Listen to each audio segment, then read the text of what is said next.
From the headquarters of Telesur English in Quito, Ecuador, I'm Carla Gonzalez, and this is From the South.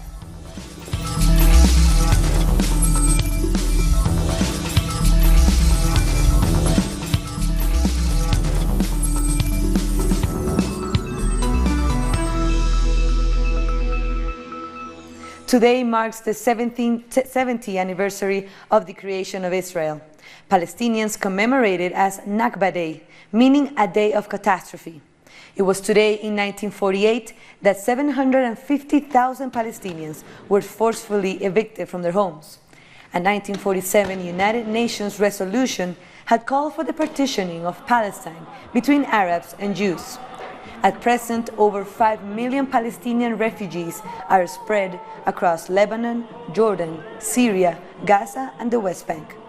Tens of thousands of Palestinians have gathered at the Israeli border, where protests are expected to reach a climax, a day after 58 unarmed Palestinians were killed by Israeli forces.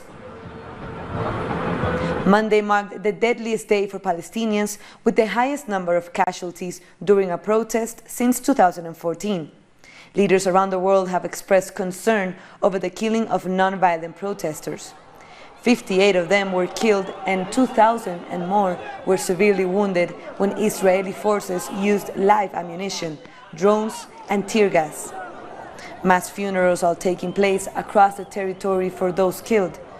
Protests intensified after the United States opened its embassy in East Jerusalem on Monday. Palestinians consider East Jerusalem the capital of a future Palestinian state and say the choice of Nakba Day for the move was deliberate from Israeli Prime Minister Benjamin Netanyahu.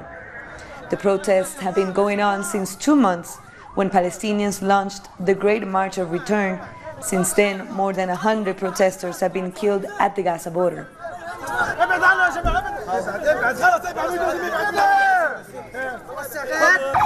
Telesur correspondent Noor Harasin was at the Gaza border with Israel as protests unfolded.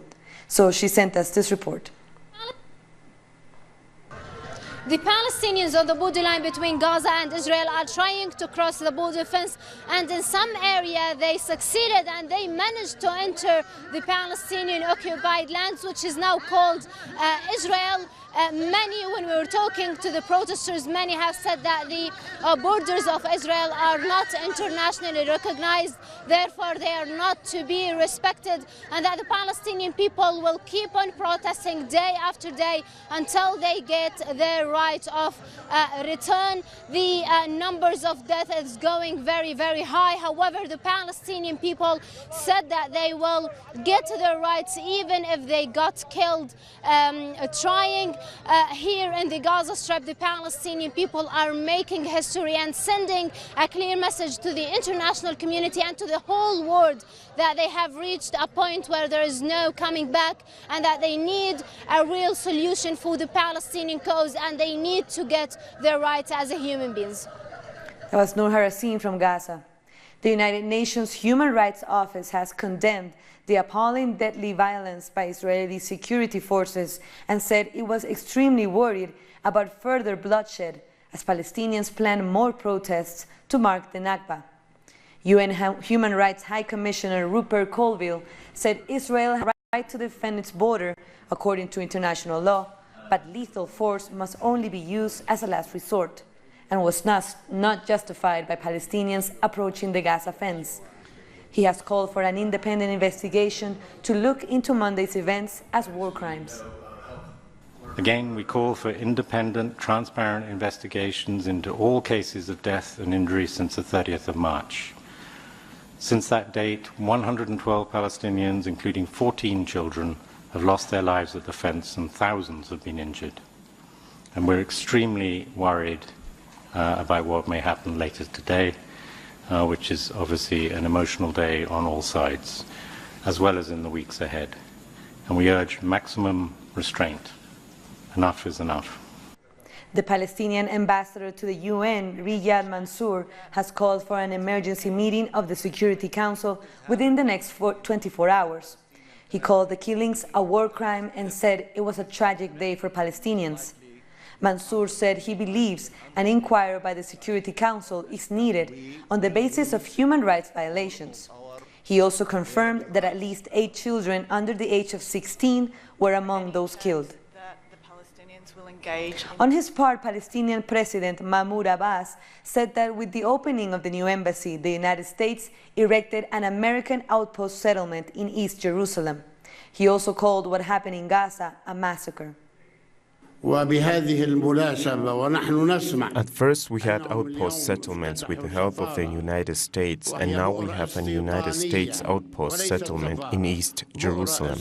We decided to have the flags lowered tomorrow to have mass for 3 days of mourning for the people who were killed at Gaza's protests, and to have a strike tomorrow for the Nakba Day. And around the world, the leaders have condemned the killings at the Gaza border. Turkish Prime Minister Binali Yildirim said what happened was a terrible massacre. China has called on Israel to practice restraint, avoid the escalation of tension. A foreign ministry spokesperson said China firmly supports the just cause of the Palestinian people and that their legitimate rights must be restored. The South African government withdrew its ambassador to Israel following the deadly violence. In a statement, they said, the South African government condemns in the strongest terms possible the latest act of violent aggression carried out by Israeli armed forces along the Gaza border. Venezuelan Minister of Foreign Affairs Jorge Arreaza also tweeted expressing his nation's rejection of Israel's violent suppression of Palestinian protests.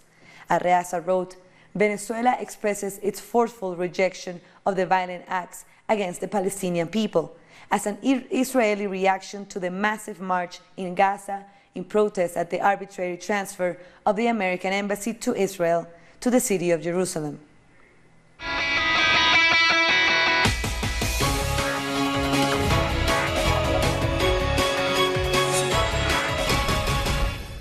Venezuelan President Nicolás Maduro continues his election campaign in the state of Táchira on Monday.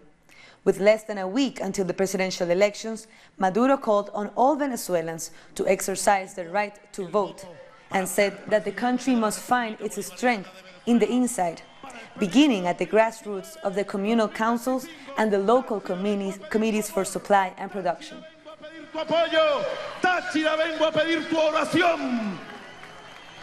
Meanwhile, opposition candidate Henry Falcón campaigned in the capital city of Caracas. During his rally, Falcón promised his supporters that if elected, he will dollarize Venezuelan wages, allow international help into the country, and release political prisoners. Our correspondent Ian Bruce has more details from the campaign trail.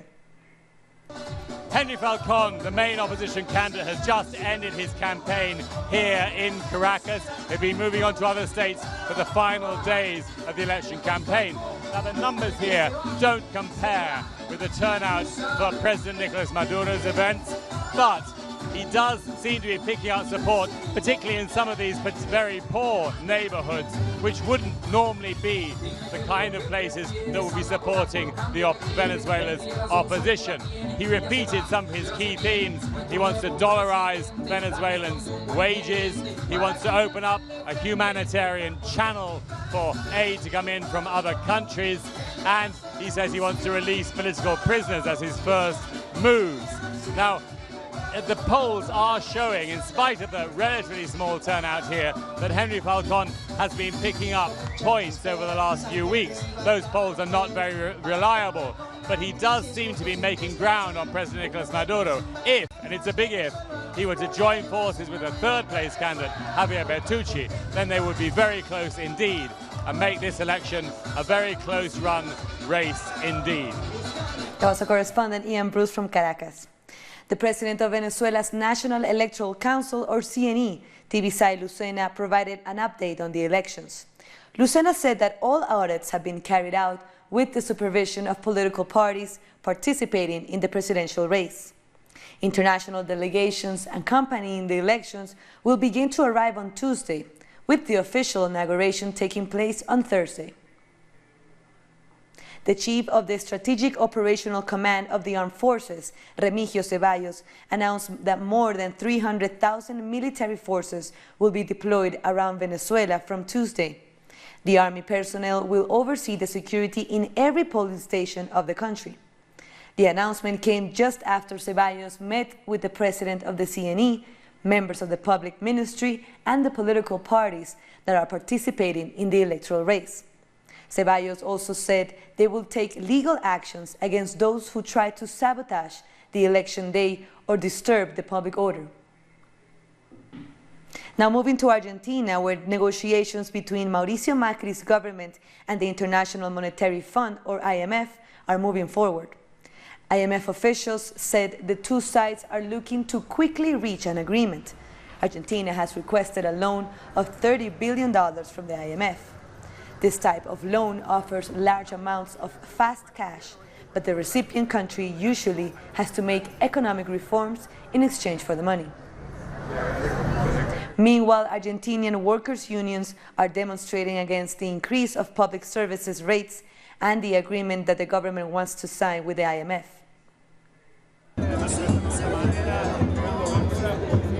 And the increase of prices and rates keeps hitting the most vulnerable people. Making ends meet is a difficult task. Juan is desperate. He received the electricity bill, but with his salary, he knows he won't be able to pay it. I'm really having a rough time. It's a catastrophe. Gas and water are too expensive. I don't know what the people are waiting for. This can't go on. Pensioners are getting $200 electricity bills, and with that they can't afford to pay medicines. It's a shame. At the beginning of the week, the General Confederation of Labor said the measures against the people need to be stopped. There will be demonstrations against not only the rate increase, but also against a possible agreement between the government and the International Monetary Fund. This is cause and effect. It is because of Macri's neoliberal business plan, and every day something else comes up. Now there is unemployment and prices increase. The truth is, it's a bleak picture. We know what's coming next for our country, so the demonstrations from now on are going to be done to stop the agreement with the IMF. Older people know that the IMF wants to reach an agreement and convert it into a looting. In the midst of this economic turbulence, the opposition voices are many. These voices are signs that Mauricio Macri's government is on the brink of the abyss. The situation was already complicated before the existence of the International Monetary Fund. They always have conditions for the loans, and those conditions have always been the same: fiscal reforms and public budget cuts. We already know how it is going to be. In a difficult time for Argentina's economy, the workers' union anticipated that they will remain in the state of alert, ready to demonstrate. If the rate hikes continue and the agreement with the IMF is finalized, they don't discard the possibility of a general strike. We'll take a short break now, but join us after this look at what our multimedia colleagues are reporting.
It is time to officially recognize Jerusalem as the capital of Israel.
Welcome back. Chilean bishops say they feel pain and shame around sex abuse cases involving the Chilean church. They are holding a 3-day closed-door meeting with Pope Francis, who they say they will listen with humility. Bishop Luis Fernando Ramos Perez said they will face the event with openness and with a willingness to change. Bishop Juan Ignacio González Errázuriz added that he wants to remove abuses of power and sexual abuses from the church. As I said in the beginning, we come to this place with pain and shame. It's a feeling all Chilean bishops have. I think that if we feel humiliated or not, that's not relevant. The most important thing is to be able to activate everything we can do as a church, because we are at the service of the people, especially the victims who are suffering from the abuses they have lived, and to humbly cooperate in repairing the damage they have suffered. The Pope, the Holy Father, realized he made a mistake and has offended some of the victims with his words and has asked for forgiveness. This is a wonderful example that we should want to follow. This is happening all over the world. I have been working in this field since 2003, and we would like to remove from the church, from society, and from the world the abuses of power and the sexual abuses. Meanwhile, victims have criticized what they called hypocrisy by the Chilean bishop. Juan Carlos Cruz tweeted that Bishop Ramos and González are great actors who see a totally different reality from everyone else and should return to their own planet. James Hamilton said he was shocked by Bishop González's capacity to lie and called him a sinister character. Both victims met with Pope Francis last April. Peace talks are about to start in Nicaragua. The National Dialogue for Peace between different social sectors and Daniel Ortega's government will begin at 10 a.m. local time on Tuesday. The Nicaraguan church will act as a mediator in the dialogue. Meanwhile, demonstrations continue in the streets of Managua. Anti-government protests began in mid-April following a controversial social security reform that Ortega later removed. We request all sectors, the government and the rest of society to support this national dialogue by making an effort to maintain a favorable and tolerant atmosphere of respect, especially when peaceful demonstrations are held.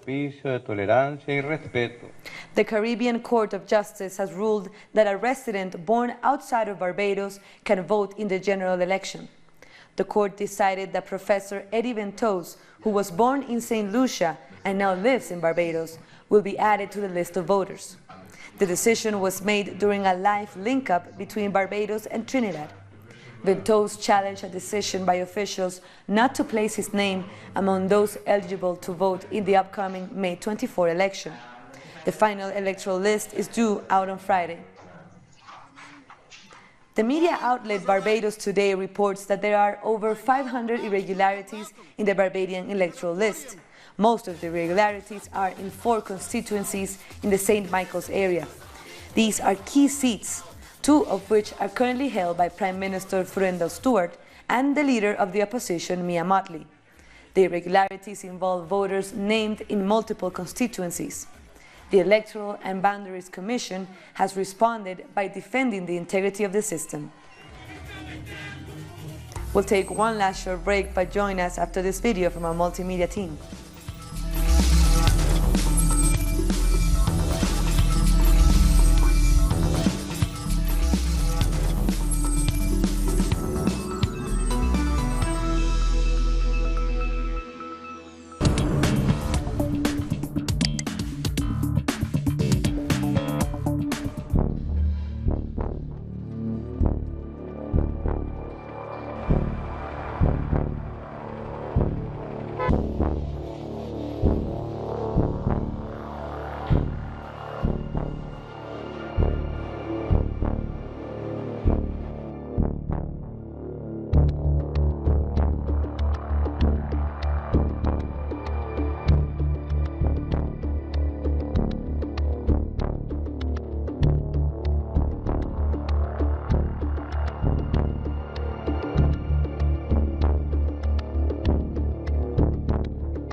Welcome back. The Iranian Minister of Foreign Affairs, Mohammad Javad Zarif, is visiting Brussels, the Belgian and European Union capital, to save the nuclear deal with the European countries after the US withdrawal. After his meeting with the EU's foreign policy chief, Federica Mogherini, Javad Zarif said they are on the right track to preserve the deal. Both Mogherini and the Iranian minister are later holding a meeting with his counterparts from Britain, France, and Germany, the three European signatories to the landmark deal. The EU says the deal is working, pointing to the UN inspections, verifying the Islamic Republic's compliance with the side of the bargain. During a previous meeting, French Foreign Minister Jean-Yves Le Drian and his British counterpart Boris Johnson insisted on their will to keep the deal with Iran alive.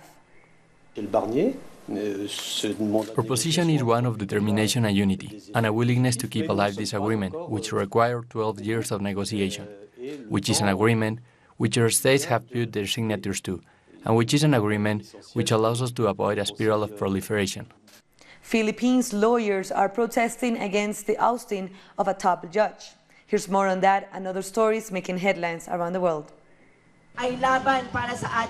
Philippine lawyers have held a protest outside the Supreme Court in Manila against the tribunal's decision to oust its Chief Justice Maria Lodre Sereno. President Rodrigo Duterte called Sereno an enemy after they clashed over Duterte's war on drugs and alleged abuse of power. Sereno's lawyers argue that her sacking is a violation of the Constitution as she was removed without impeachment. Duterte has faced global criticism for human rights related to his deadly campaign against illegal drugs, which has claimed the lives of more than 4,000 suspects in nearly 2 years.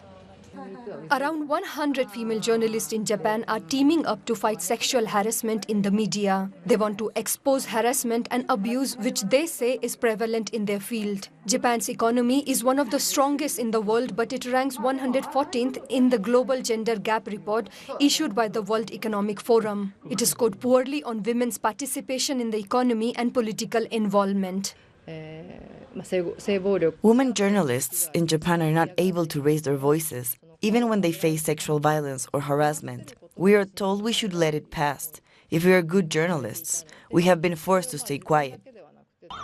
Around 300 women in the Pakistani city of Lahore have taken to the streets on motorbikes. It is a part of a movement called Women on Wheels, which aims to raise awareness of gender-based violence and street harassment. The campaign was launched 2 years ago after a study said 75% of Pakistani women do not work due to a lack of safe transport. New Caledonia, a group of islands in the Pacific colonized by France, is holding a historic independence referendum next November. Despite being nearly 20,000 kilometers from France, the country has been under French control since Napoleon III annexed the islands in 1853. Now the inhabitants will choose between being part of France or their independence. The polls are not clear and opinions are divided. French President Emmanuel Macron has said remaining in France is the only way of guaranteeing peace. But critics point to the archipelago's rich natural resources, including around a third of the world's nickel. And with that story, we come to the end of this news brief. But these and others, you can find them on our website, telesurtv.net/English. And remember to follow us on social media, Facebook, Twitter, and Instagram. For Telesur English, I'm Carla Gonzalez. Thank you for watching.